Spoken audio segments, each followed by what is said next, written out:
আহা! এতদিন পরে আমার গাছে আম ধরেছে। এই আমগুলো আমি আর আমার গিন্নি তৃপ্তি মিটে খাবো। আর বাদবাকি আমগুলো বাজারে বিক্রি করব। এতে ভালো পয়সা পাবো। আর এই পয়সা দিয়ে আমার সংসার ভালোভাবেই চলে যাবে। কি যে খিদে লাগছে, কোথায় যে খাবার পাই। ওই তো বাঘ মামার উঠানে অনেক আম দেখতে পাচ্ছি। বাঘমামা মনে হয় অনেক যত্নের সহকারে আম গাছটাকে বড় করেছে। যাই বাঘমামাকে বলে কিছু আম খেয়ে নিজের পেটের খিদেটা মিটাই। কই গো বাঘমামা, ঘরে আসো নাকি? বেরিয়ে এসো।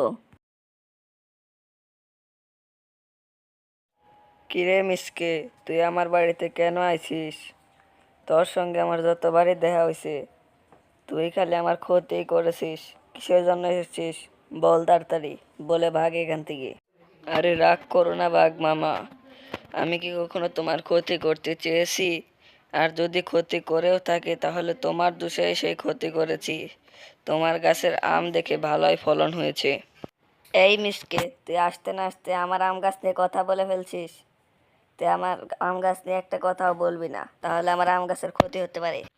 ক্ষতি তোমার হবে না, আমি বলছি মামা আমার অনেক খিদে লেগেছে।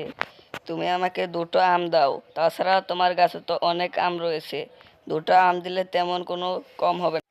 এই তো ক্ষতি আমার হয়ে গেল।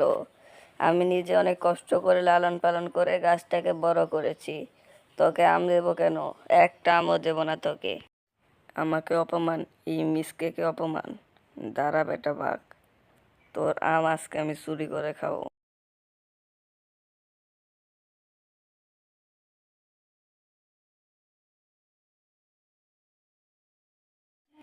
আরে আমার গাছের আম আজকে কম কম লাগতেছে কেন?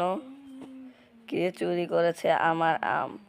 না না, এভাবে থাকলে তো আর বড় চুরি হতে পারে। এবার একটা ব্যবস্থা করতে হবে। আম গাছের চারিদিক দিয়ে বেড়া দিয়ে রেখেছি। বেটা চোর, দেখি তুই এবার কিভাবে চুরি করবি।